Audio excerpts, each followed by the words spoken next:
Dragon Age Inquisition was rated M for mature by the ESRB and contains blood, intense violence, nudity, sexual content, and strong language. Viewer discretion is advised. Hello everyone, my name is Amaronith and I play games for the internet, and today we're playing Dragon Age Inquisition. It's time for another Codex Entry reading, so let's get right to it, shall we? Starting with characters. Blackwall, and the last few years. Inquisitor, I hope this letter finds you well. I apologize for my prolonged absence. I have traced the whereabouts of one more of my former company, and I am writing to you from Kirkwall, where he now resides. I knew him as Private Nicholas Lorry. He goes by Klaus now. Unlike so many of the men I betrayed, Klaus found a way to put his life together without turning to crime. It doesn't in any way lessen the horror of what I did, but it was comforting to see at least one life not completely ruined by my actions. Klaus is married to a lovely lady. They run a small bakery. It didn't take him long for recognition to dawn, and then I had 2 mince pies lobbed at my head. Pies that were fresh from the oven, mind you. It was a good thing I ducked. I made my apologies even after months of searching and making reparations. It was still hard. To his credit, Klaus allowed me to talk, and we ended the visit with ales at the Hanged Man. I should return within the month. Thank you for allowing me this time, Inquisitor. Yours, Tom Rainier. Cassandra, and the last few years. Inquisitor, you don't need me to dictate every word exactly, do you? I may be divine, but that doesn't mean I have any particular skill at letter writing. Should I start with a joke? I don't know how to make hours upon hours of meetings with Grand Clerics sound anything less than mind-crushingly tedious. I also don't know how to make a joke about that. Something involving hats, probably. Varric would know. It's very important that I sound reassuring. The Inquisitor has so much to deal with already, and should not have to worry about the state of the Chantry on top of everything else. You could say something about how well the Red Lyrium cleanup efforts have gone, can't you? And perhaps mention that Templars and Mages— no, never mind, that subject has been discussed to death. Oh, perhaps mention the play about the Inquisitor's heroism that's being performed in Valriol. That would be good to hear about, I'm sure. Ugh, I'm late for a meeting with some revered mothers from Navarra. Just finish this up with something appropriate. With the grace and benediction of the Maker, Divine Victoria.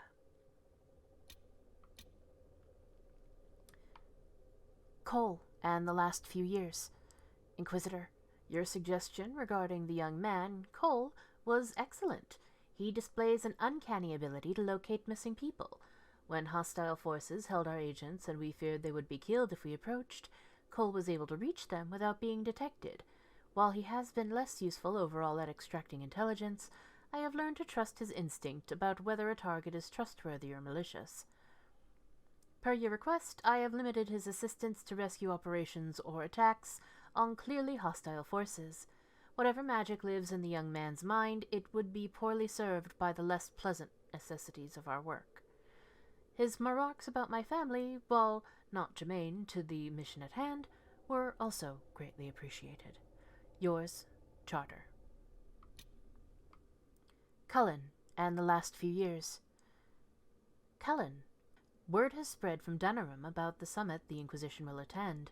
The news is half rumors, but with the representatives they say are going, it's clearly serious, and the details are probably not something you can put down in a letter. I will, however, look forward to more glowing descriptions about how much you love Orlesian parties. Branson's here. His son insists I add "Hello, Cole" to this letter. He also insists it be "Hello" and not "Hello." Your nephew is stubborn. How very familiar. Love, Mia.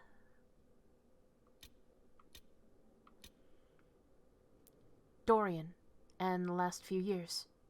Inquisitor, it was good to hear from you, my friend.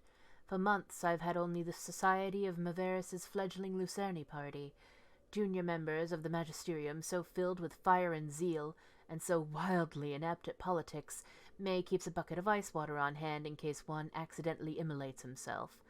Lest I give you the wrong impression, we are making progress.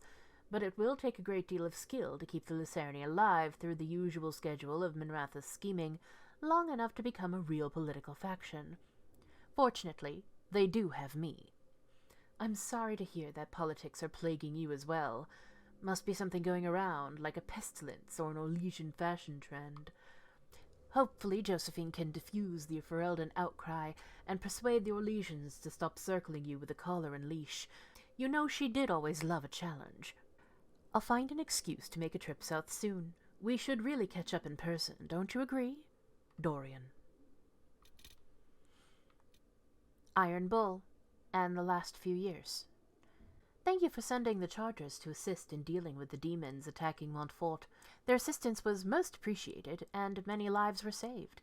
The Iron Bull and his Chargers have prevented another civil war from sweeping across Orlais with their efforts in Perendale. The Iron Bull in particular defeated the would-be usurper in combat. We must protest the actions of the Bull's Chargers in South Reach.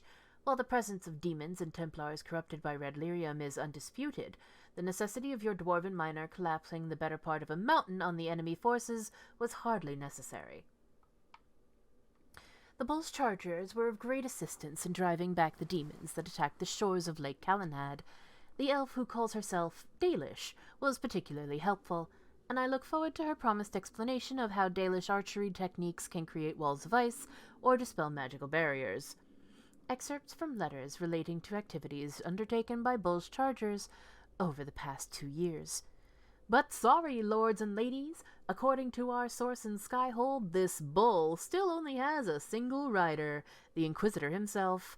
For anyone feeling horny or wanting to sit in the saddle, you'll have to steer yourself in some other direction as quickly as your calves can carry you. Because our favorite Canary mercenary isn't romanceable by you. The least tawdry excerpt from the gossip page of Masked Murmurs Monthly. Josephine and the last few years. Dear Inquisitor Llewellyn, Commander Cullen has reviewed the soldiers. I have written and received so many letters from the Orlesian court, our birds practically blot out the sun. We are as prepared for this exalted council as we will ever be. I know this past year has been full of formal meetings. Goodness knows I have attended many myself. But this one will truly test the alliances and friendships we have worked so hard to build.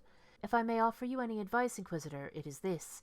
Keep a ready smile, and remember we have their attention because we are to be reckoned with. Respectfully yours, Ambassador Montillier. Leliana, and the last few years. Inquisitor, unfortunately I must report that my attempt to use nugs in place of messenger birds in the deep roads has not gone well. On the first attempt, the nugs I released would not even go in the right direction, choosing instead to run around in circles and collide with walls while trying to squirm out from under the message canisters. After considerable training, the second attempt went slightly better, with only half trying to escape their collars, while the others at least tried to go in the right direction. However, none of the nugs arrived at their destination. I will require some of Charter's time in dealing with an Orlesian noblewoman I believe to be intercepting my nugs. From my surveillance, she appears to be dressing them in little frocks that are simply terrible. Nightingale.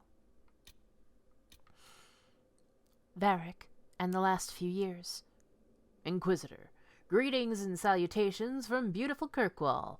The sun is shining, the seabirds are screeching, and almost nothing in Hightown has fallen into a sinkhole and ended up in the sewers in over a month. The red lyrium cleanup in the gallows is going better than expected. Nobody misses having Meredith fused to the flagstones, eerily glaring at everyone. The city guard celebrated finally getting her out of there by holding a completely impromptu parade.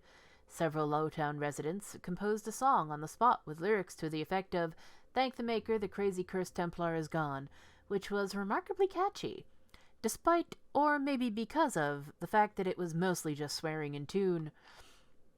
Even with all this stellar progress, it looks like I'm stuck here.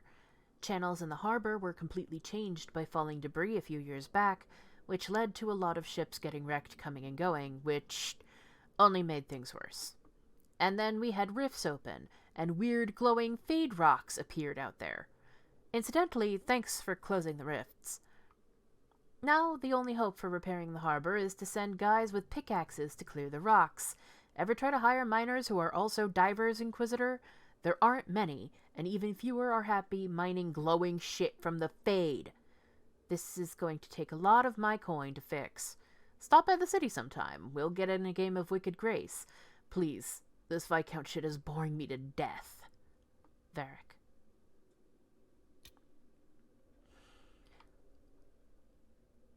Viddasala.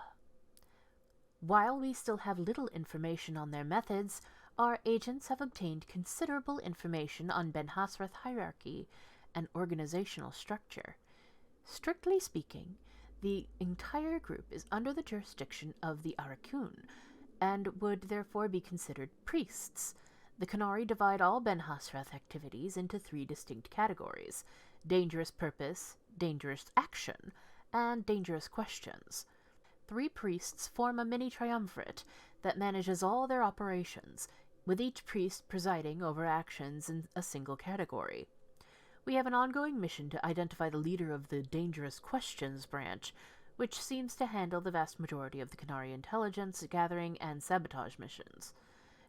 Dangerous Actions appears to be the branch responsible for enforcement. Their agents almost never leave Qunari-controlled territory except to hunt defectors. The branch we have had the most contact with has been Dangerous Purpose. This division, run by a priestess called the Viddasala, or One Who Converts Purpose, handles the conversion of foreigners, the re-education of Qunari dissidents, and the collection and quarantine of magic. Things that, by Qunari definition, are threats to themselves and others by nature. Our attempts to infiltrate the Qunari re-education camps have largely proven unsuccessful. The Ben Hassrath are all too good at spotting our agents among their converts. Most spies are sent away with a patronizing remark, and the few who have been admitted to one of their Viddasala facilities have never reported back. We will instead redouble our efforts to locate and infiltrate one of their Darvarad magical quarantine sites. Charter. Vivienne, and the last few years. Inquisitor, I fear I shall have no opportunity to meet with you prior to the Exalted Council at Halam Shiral. The colleges and fraternities of enchanters are holding yet another round of elections in a few months, and I must be present to organize everything, or the Equitarians and the Lucretians will inevitably get drawn into the most passive-aggressive arguments over the number of ballot boxes and the arrangements of voting cards you can possibly imagine. On the last 2 occasions, when I could not be spared from my duties at the Imperial Court, the isolationists sealed themselves inside the debating area with ice walls in protest over some insult from a libertarian senior enchanter from Cumberland. I must, of course, convey the continuing approbation of the Illusion Court, although I have no doubt dear Duke Cyril has already bored you to death with the Council of Heralds' compliments by now. Cordially, Vivienne.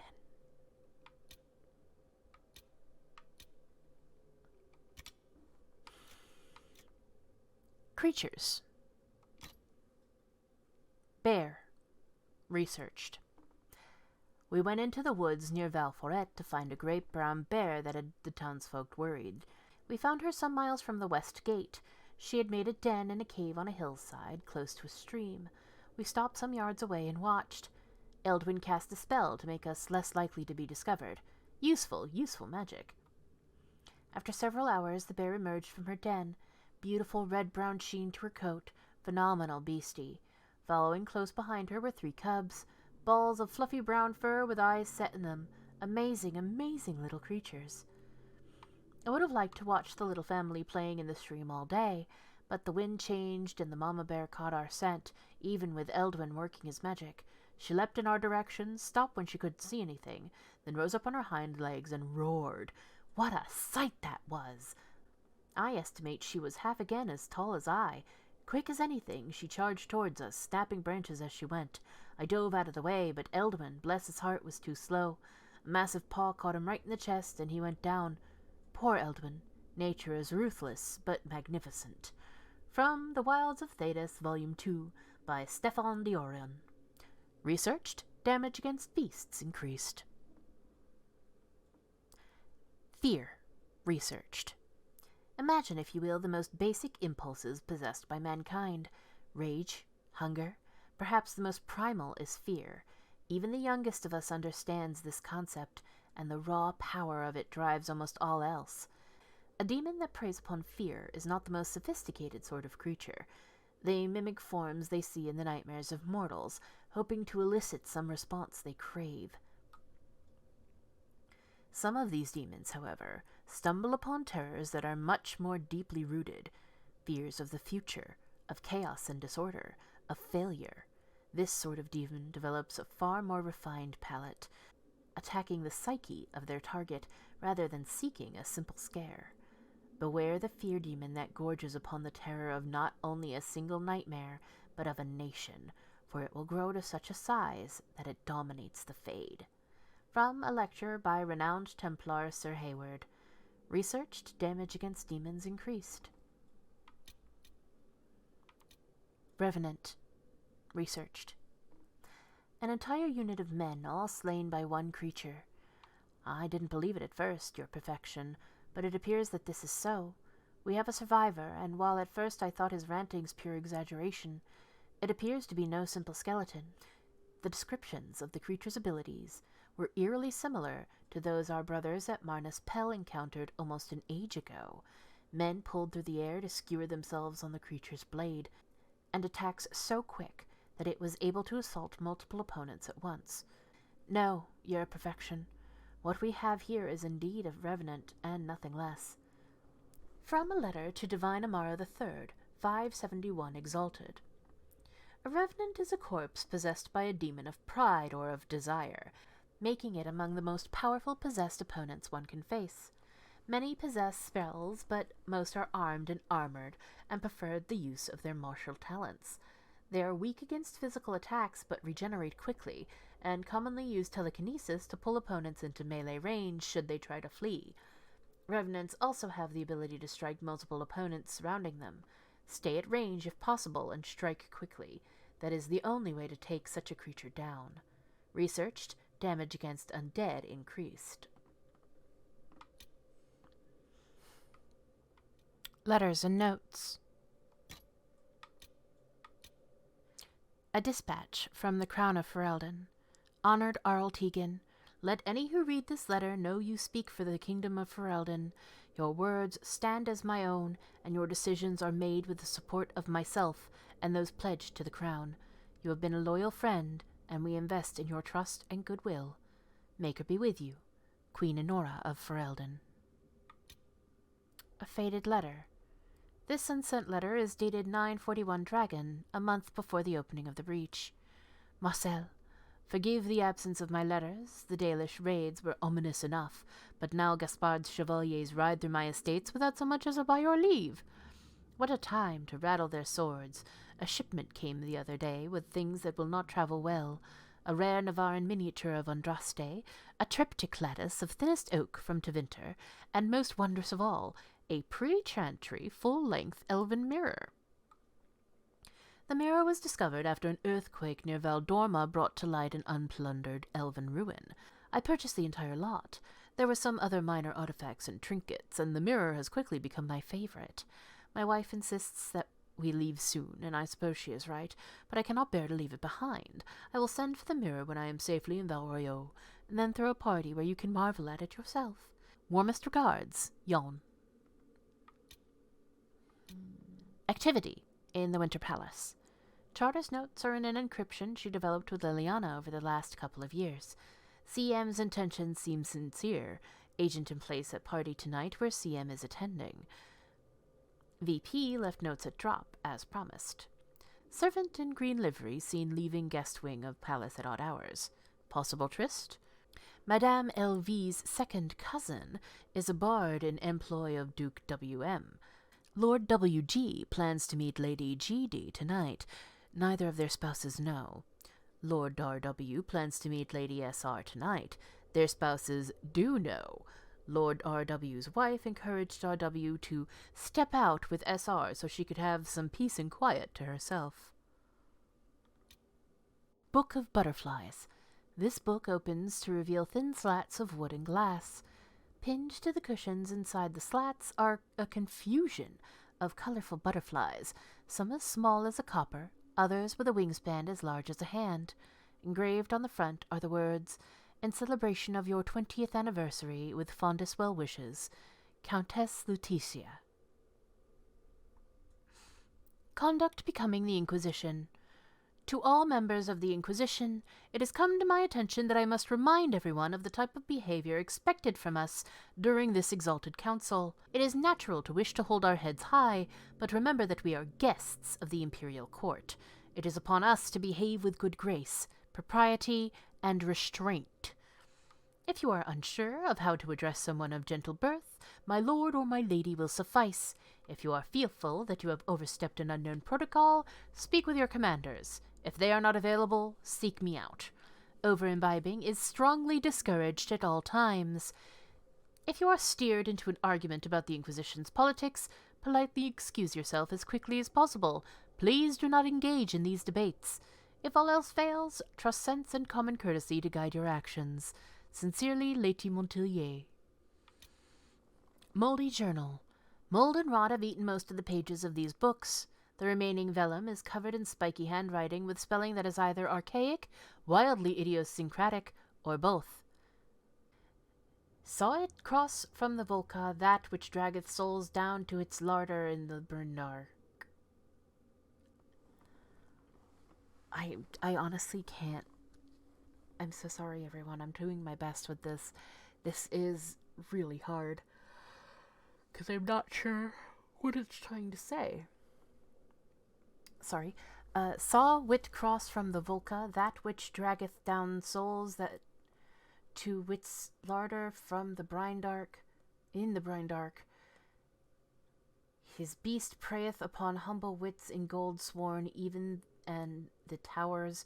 Keeper declares I will rest here if it would ease me. The Elven, which pulled me grip up from my end, kens he is last of his kind. I made it known Elven live south-like, but he says it would not be as it was, and I said that's ever true. And he laughed, lark-like. Come dark, he showed me a mirror deep strange, and a Vivienne sworn to been in his family for... I think I got that right. Notes on methods of enchantment. The writing on these papers aches to be looked at, shimmering slightly as if under an enchantment. The notes are handwritten, but each letter is as perfectly uniform as from a printing press. Notes on the first attempt. Improper valances on the bindings woven into the materials led to a catastrophic unraveling. The first batch is lost, but I will have supplies brought in from the same stock to illuminate whether the imperfection is within the materials or the enchantment. Notes on the second attempt. Elegance eludes me. The aim is to improve the coordination of the body and sharpen the perception of the heart, but graphs do not live long enough to plumb their worth. The current process is ruin. This batch is lost. Begin again. Notes on the third attempt. 2 enchantments whose matrices should have meshed. Caught. The combustion caused so much damage it broke several previously forged pieces. There is now a resonance between them, however, and light on my thoughts. An enchantment linked in tandem, as the neck turns the head, or the wrists twists the hand. Notes on the fourth attempt. The weave goes smoothly, bound tightly between many items. The stress on the energy produces finer results than a singular enchantment. Using up the last of the stock was well worth it, as I explained to it as a courtesy before final work began. Adjustments to the underlay were a great success, and will allow the recipe to be made with material taken from lesser animals, if the need arises. Below the letters, possibly in lieu of a signature, is the stamp of a stylized hollahead. Taken together, diagrams and ratios carefully inked at the bottom of the last of these notes could be turned into a schematic that replicates the creation of these artifacts.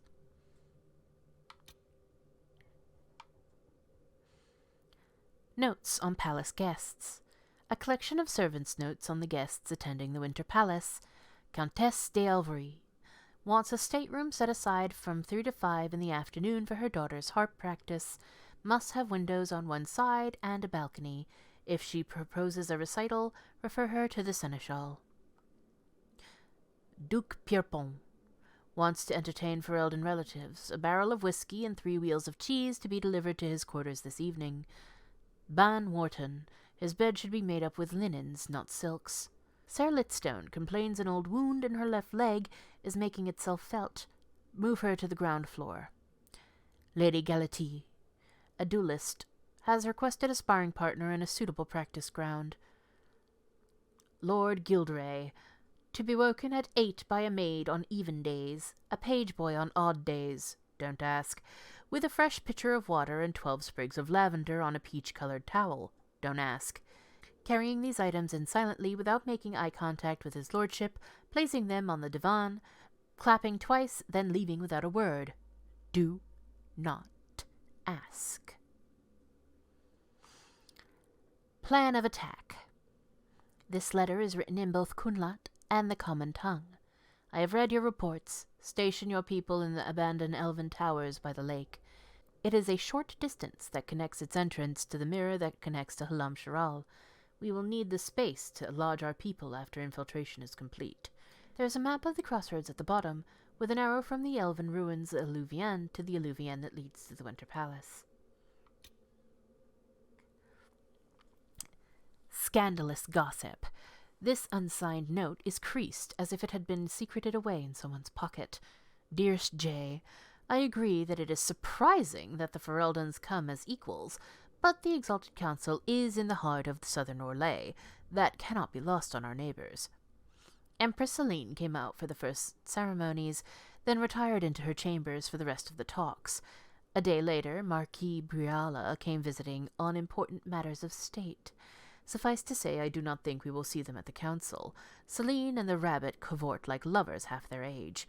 Of course, the foolish assume our empress is so distracted that they might safely overreach themselves, an idea even more disastrous than the new carpeting in the north wing. That shade of lime? Really? Torn Notebook in the Deep Roads, Section 1.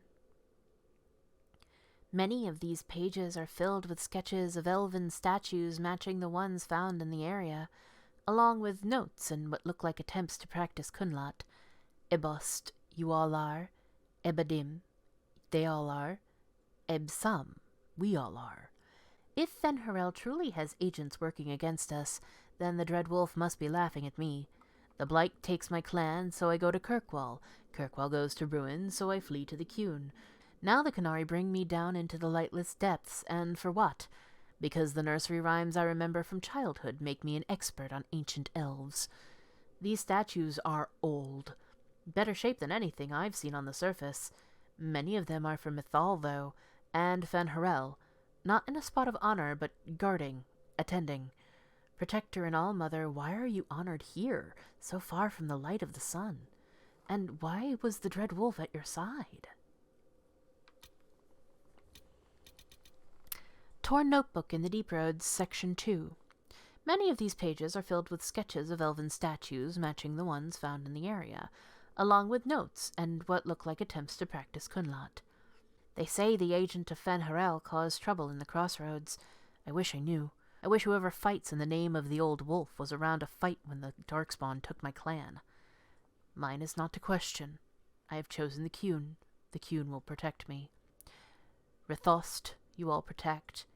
Rethadim, they all protect. Rethsam, we all protect. These statues are older than anything I saw in my days with the clan. The area is dwarven, though. What were the ancient elves doing down here? Mining? Where were the dwarves? Easier to have them mine it. Not a trading post. You don't go into a friend's home, knock over their gods, and put up your own. War? I don't remember any legends about our people fighting the dwarves, though I remember my keeper telling a story about how the dwarves fear the sun because of Elgernon's fire. A metaphor for the elves of Arlathan driving the dwarves underground? The Canary like metaphors. I should share that. Torn Notebook in the Deep Roads, Section 3. Many of these pages are filled with sketches of elven statues matching the ones found in the area, along with notes and what look like attempts to practice Kunlat. Trying to remember that old bedtime song about Mythal, my mother sang it the night before the Darkspawn came for my clan. It's the last time I ever heard her voice. Ir Satelnal Mythal las ma thanaras, ir sana ema, him salas evanuris, da durganlin, banal malas elgara, Belanaris. Written beside each elven line is a corresponding phrase, likely a translation. I am empty, filled with nothing, ? Mythal gives you dreams, it fills you within you, ? Making our leaders proud, my little stones, never yours the sun, forever, forever. Haran said we had lost some of the old words. What if they have changed? Durganlin from Durganlen? Little dwarves, never yours the sun? What did Mythal do here? Something's wrong. The lights in the walls are fading. Going to find help. It's not safe without light. Itwa ost, you all fall.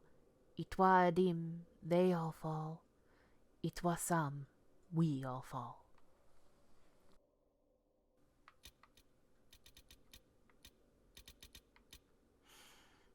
Wager notes. Notes carried back and forth by runners covered in different handwriting. If so many royals weren't in jeopardy, Leonard, I'd say we should let the Chevaliers throw the Inquisition out of the Winter Palace. We're in accord. Their puffed-up soldiers are everywhere. One challenged me at the gate because the fool confused my house's mask with a family not even invited. Why do they think they are in charge if they can't master even basic courtesies? L. Disgusting. I caught an Inquisition soldier in a palace guard in a fistfight. A. What happened? M. I stopped the fight, of course. We don't need this exalted council further out of hand. A. A terrible thought occurs. What if nothing gets decided? What happens to our wager, gentlemen? L. Maker forbid. If that comes to pass, we can give the royals to that farm your sister runs for retired chargers, Leonard. At least the old war-horses won't be left out in the cold. M. Wager notes. Notes carried back and forth by runners, covered in different handwriting. What do you say, gentlemen? 3 days before the Inquisition sees sense and aligns itself with Orlais? Properly, this time? M. Nonsense, Marcel. Ferelden is here for blood. A day before they either demand it outright or threaten war on us if they don't get it. L. The Divine will intercede. She must. Victoria and the Inquisition are too closely connected in everyone's eyes for her not to interfere. A. You have great confidence in the Chantry, Elaine? M. 1,000 royals' worth of confidence from each of you if the Divine settles the fate of the Inquisition. A. Done. 1,000 from each of you once the Inquisition cedes sovereignty to Orlais and the Council of Heralds. M. You two will beggar me. L. Leonard, are you out? M. Don't be ridiculous. 1,000 royals on the Fereldens getting their way after all. L. Wager notes. Notes carried back and forth by runners, covered in different handwriting. Have you seen Ambassador Montpellier trying to cool everyone's tempers after the Inquisitor ran out of the Exalted Council? M. The gall! Llewellyn has some nerve. L. Have you noticed runners at the Divine's quarters? Everyone is demanding the most holy address the affront. A. If anything, the Inquisitor's actions strengthened Ferelden's position. Arl Tegan is fuming. L. Lord Cyril won't let him push. This is as good as sealed, my friends. M. We'll see. A.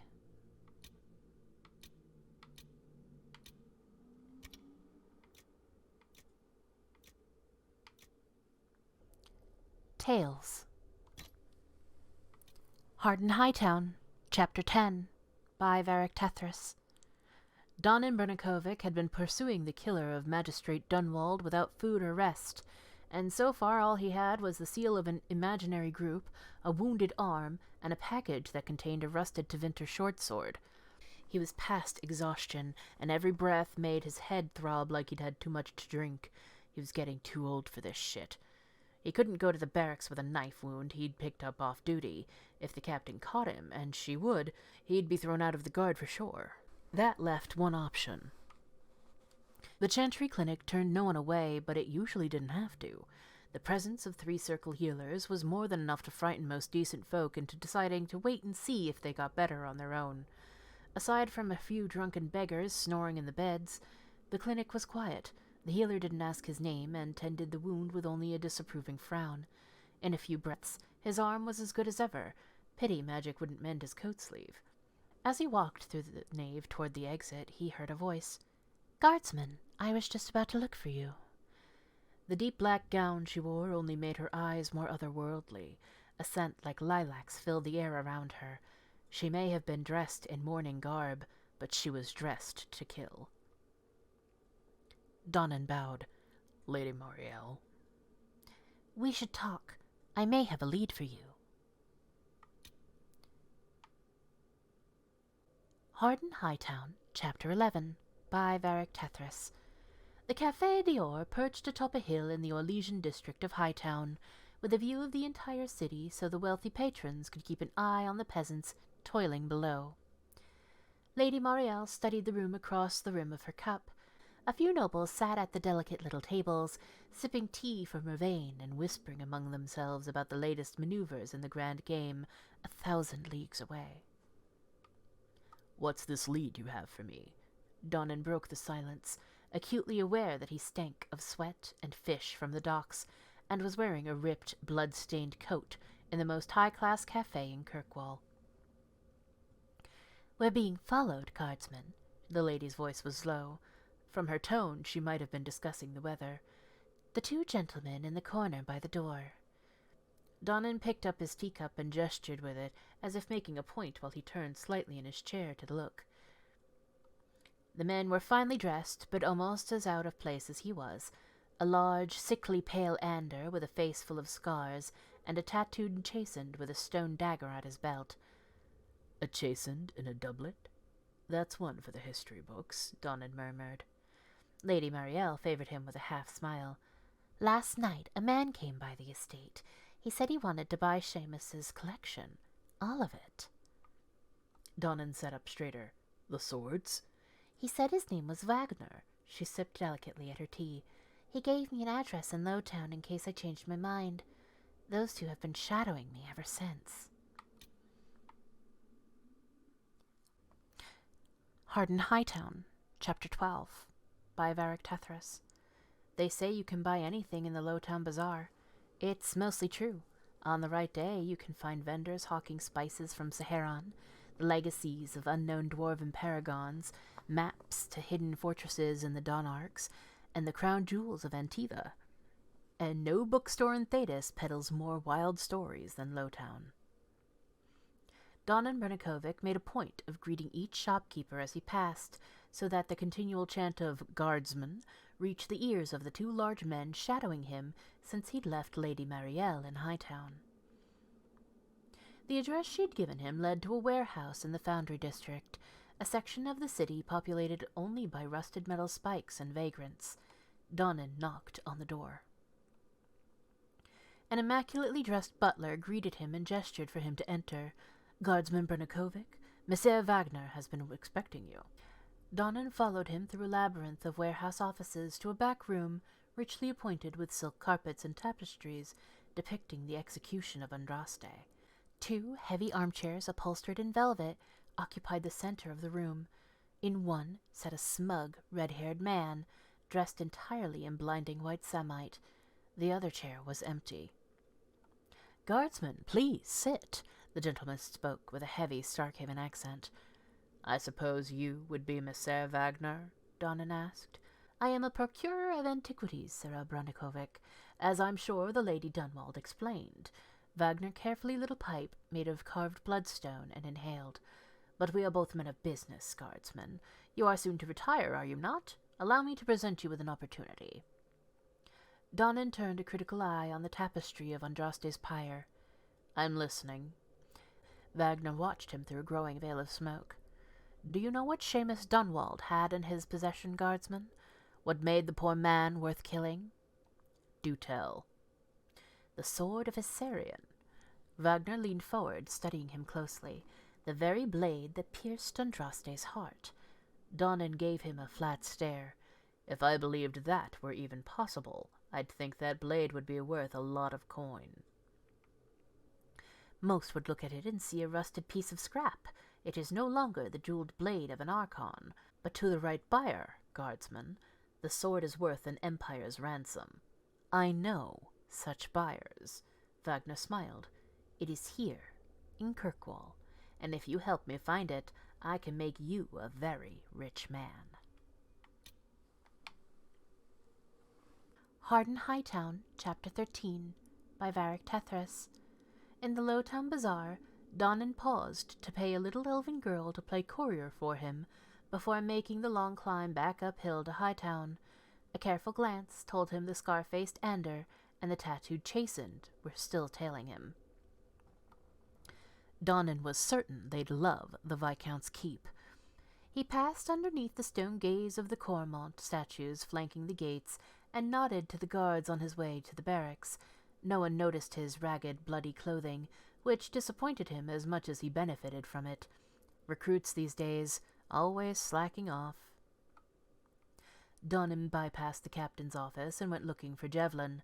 By now the kid ought to be rested up, and Dorian suspected he would need backup if his large, suspicious shadows decided to pick a fight. But Javelin's bunk was empty. Dorian noted blood spatter on the bedding, and a scent like lilacs. All of his gear was missing. In the center of the bunk was a note. "Bring the blade to the Keys tonight at midnight, or the boy dies." It was signed with a wax seal, 6 crossed swords. Hightown, Chapter 14, by Varric. The late Magistrate Dunwald's butler blinked as Dorian Brennikovic barged into the foyer. "Get Lady Marielle, now." He headed straight to the parlor where the magistrate's collection was displayed. Wrapped in a black shawl, Marielle sauntered into the room and leaned against one of the glass cases. "Guardsman, what a pleasant surprise." "Where's Javelin?" Her smile faltered. "Why do you think I would know? He's your partner." Dorian held up the note. "Your perfume, Lady Marielle." He dropped it on the display case beside her. "What were you doing in the guard barracks?" "I didn't leave the note," she said with measured calm. "And I don't have your partner."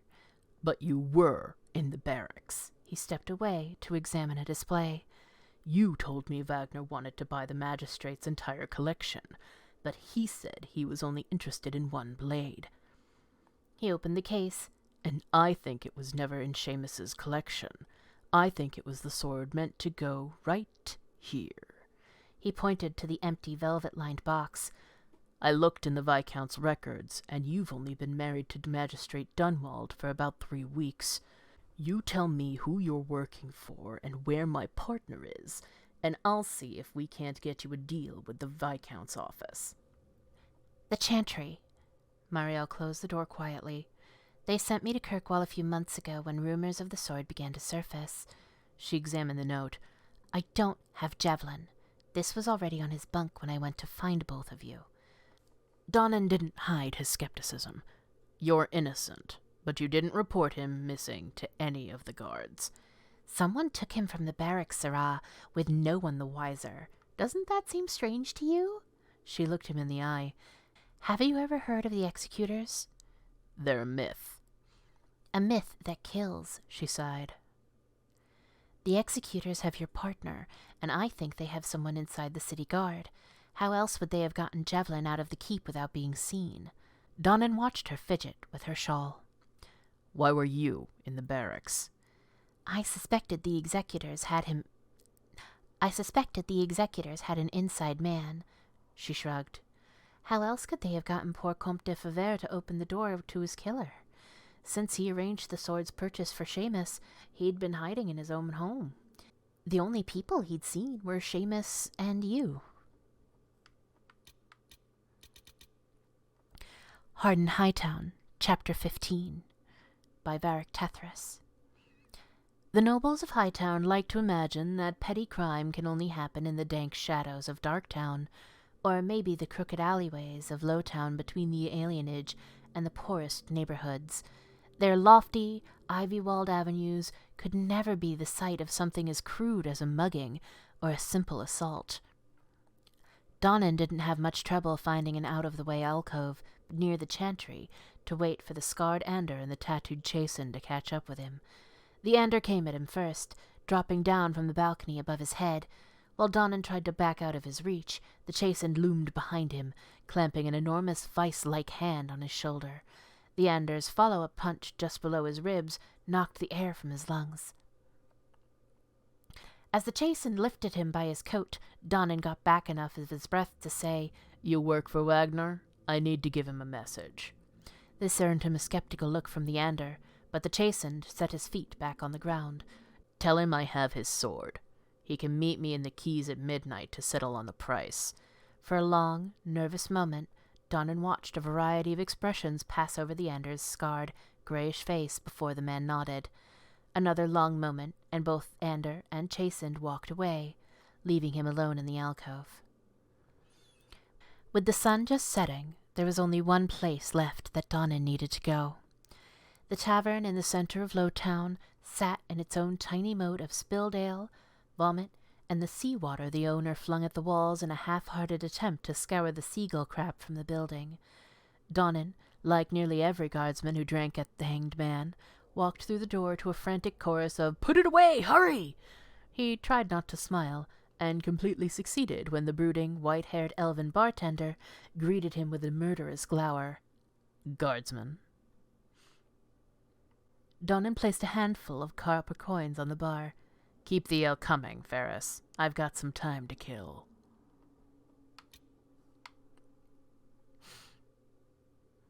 Hightown, Chapter 16, by Varric Tethras. Donnan left the tavern and headed out through a moonless night. Fog clung to the streets and buildings like cobwebs, and the heavy air threatened rain. Any other night, he would have gone straight up to the barracks, but he had appointments to keep.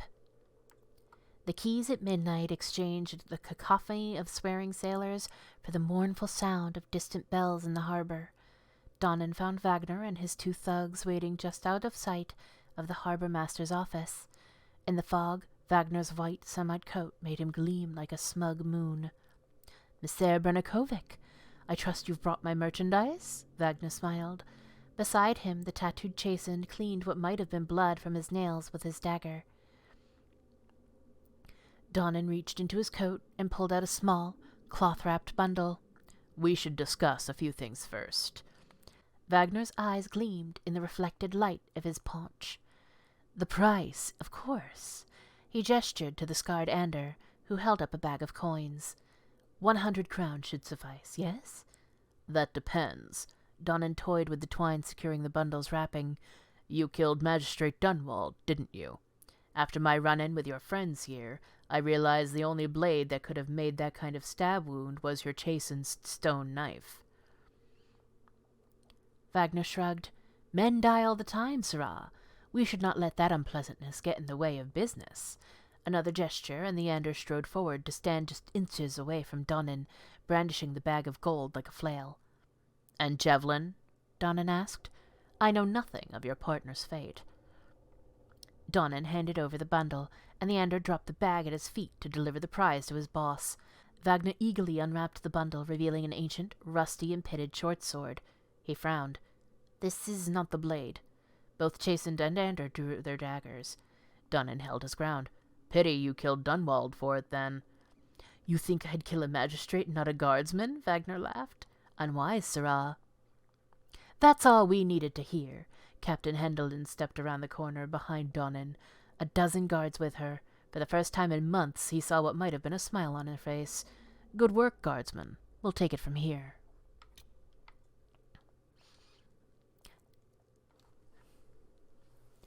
Hightown, Chapter 17, by Varric Tethras.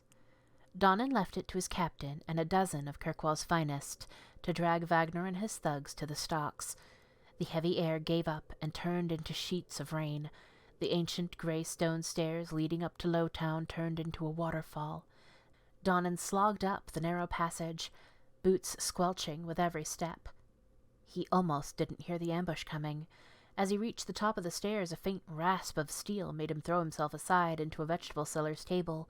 A sword swung through the air where he'd been and chimed against the rock wall. Donnan fumbled at his scabbard and just managed to catch the second blow with his sword. He had one moment as they locked blades to recognize his attacker. The younger man had shed his guard uniform for dark leathers, and his left arm now ended in a bandaged stump, but there was no mistaking him. "Javelin?" "Where is the blade of Hysarion?" Devlin recovered from the parried blow to slash at Donan's legs. He dodged back, slipping and nearly stumbling ass first down the stairs. It was you. The inside man. You're the one who killed de Ferver. Donan lunged at the recruit. Devlin quickly moved to block, but Donan's blade sliced his arm, drawing blood. "Give me the sword! I know that pirate hag gave it to you!" Devlin swung a series of hard slashes, trying to break Donan's guard or knock him down the stairs. In the darkness and the driving rain, the guardsman struggled to see his attacker. Still, Donan grinned. "You left it at the key. I guess you ran off without it when the lady took your hand off. Not my fault you picked a fight you couldn't win." He tried to edge away from the stairs, but the rookie kept him pinned between the vegetable stall and a fall to his death. Devlin lunged, his blade punching through Donan's armor just below his ribs, but the recruit slipped on the wet stone during his attack and stumbled into his enemy. Donan shoved him away and over the stairs. His fall ended with a sickening crack of broken bones. Donan drew a ragged breath and pulled Devlin's sword from his side, trying not to slip on his own blood. The chantry was a long way off. Harden Hightown, Chapter 18, by Varric Tethras. The rain stopped with a suddenness that suggested some enterprising footpad from the coterie had climbed up to shank the clouds. The fog drifted off to haunt a better part of the wounded coast, and as Donan reached the chantry courtyard, the clouds parted to let a sliver of moonlight shine on the rain-swept flagstones. He stopped to catch his breath and tighten the torn-off coat sleeve he'd used as bandage. The bleeding was slowing, which meant either the wound in his side wasn't that deep, or he was running out of blood to lose. Trying not to dwell on the latter, he pushed open the chantry doors. At this maker-forsaken hour, the chantry was lit only by the eternal flame at Andraste's feet. A single soul occupied the space, lighting a candle for the dead. She rose as Donan staggered into the firelight. "Guardsman!" Lady Marielle rushed to help him into one of the pews. "Might want to wake up one of the healers," he managed a pained smile. "I wasn't sure you'd be here." "Neither was I. Your message was a little vague." Marielle tried to examine his makeshift bandage, but Donan waved her away. He pointed toward the golden statue of Andraste. "I had a friend deliver something for you, under the altar." Marielle cast him a skeptical look, but she climbed the dais and returned with a small oilcloth bundle. She picked apart the wrappings knot and peered down at the rusty blade inside, specks of dried blood still clinging to the pitted guard. "The sword of Hysarian," she breathed, almost a prayer. "You can get it to the divine?" Donan asked. She wiped at her eyes. "I'll take it to her myself. What do you want in return?" Donan struggled to his feet. "Just put in a good word for me with the Maker, your ladyship. You never know when I might need it." And he walked away, leaving her standing in the firelight with history in her hands. Into the mists, a torn sky. We set sail from Kirkwall under fair winds and clear skies. The captain said we would be in Rialto within a week if the weather held. I spent the day aboard deck, chatting with the crew, and retired to my cabin at dusk. To my dismay, the motion of the waves made it impossible for me to settle down. Even reading was difficult, though the book of myths and legends I had brought was quite riveting indeed. I emerged again several hours later, after it was dark, hoping the chill night air would grant me some relief. As I leaned over the rail, I heard a cry of alarm from the crow's nest. I raised my head and saw, in the sky to the far-off southwest, an eerie green glow, which grew brighter as we watched. In the space of a breath, it became too dazzling to look at, and I had to shield my eyes. When I looked up again, the light was still there amidst swirling clouds. It looked to me, then, as though the sky had been rent in two, and the heavens were pouring out. I heard footsteps and was joined at the rail by just the rest of the crew. We were silent, all of us afraid to give voice to the fears that now consumed our hearts. Finally, after several minutes, we heard a lone voice from the crow's nests. "It's the end of the world." From the account of Vier Lazar of Treviso, rumored to be a retired Antivan crow. Moonlight on the Feast of Shadows. The front cover of this novel has a group of armed men and women fighting a horde of imaginary monsters, while a winged horse with a horn flies in the background against an enormous rainbow. There's text on the back. In the far future, a disparate group of men and women from all corners of the land band together to end an unstoppable evil. As these bold adventurers go from traveling companions to friends, will their secrets and desires tear them apart? Claude Lunely, an ancient elf pulled out of time, this brawny warrior scholar seeks only to return to her liege in the distant past, but the voices calling her forward aren't what they seem. Ren, this mysterious thief, used to sing in taverns while deftly lifting items from the wealthy. Many have fallen in love with the diminutive Heartbreaker, but Ren has a dangerous pact with a sinister figure in the shadows. Lancaster Marlowe, a gifted but eccentric mage, traveling in the wider world for the first time. Marlowe's ambition for power is matched only by an uncanny ability to thrust his new acquaintances into danger. Elena Brightstone, a knight of low birth under a mysterious curse, the idealistic Brightstone seeks to bring honor to her family name while divesting herself of calamitous death magic that may doom everything she holds dear. Tilka, an orphan of great resolve, young Tilka seeks to restore the balance of magic in the world. To do that, she must seek guidance from her foster parents, if she can find a way back to the surface of the moon. Not all may survive their journeys, for these are the perils of a land unrecognizable, a time immemorial. Join them in Moonlight on the Feast of Shadows at the end of the 13th Age. There is a note slipped into the novel. Enjoy the book, my dear. It's Lord Fleming's most ambitious yet. I'm not sure what a moon whale is, and at times there is a scandalous amount of attention paid to young men's backsides, but I doubt that would put you off in the slightest. Storms of Temptation. This tattered novel bills itself as a sweeping romance on the 8 seas by Danelle Mithril. The cover shows a dark-skinned elf with long platinum hair hanging by one hand from the mast of his ship, a dagger in his teeth.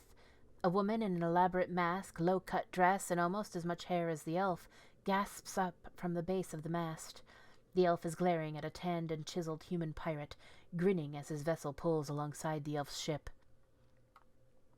For the first elven captain in the Antivan Navy, Kiel Zebulon's inaugural assignment was a raiding mission down to Wycombe. Little did he know that the fiery amethyst Couronne, a passenger he picked up in the Free Marches, was heir to an enormous fortune, a fortune Raveni pirate prince Elrado Huracan would do anything to get his hands on. Unable to resist Amethyst's pleas for help, Kiel found himself racing to get her back to Val Royeaux even as the ferocious Huracan pursued them. And their passions ensured the 8 seas would never be the same. There's a note scribbled on the inside cover in dainty handwriting. If found, please return to Lady Yvette Montilier. And that is that.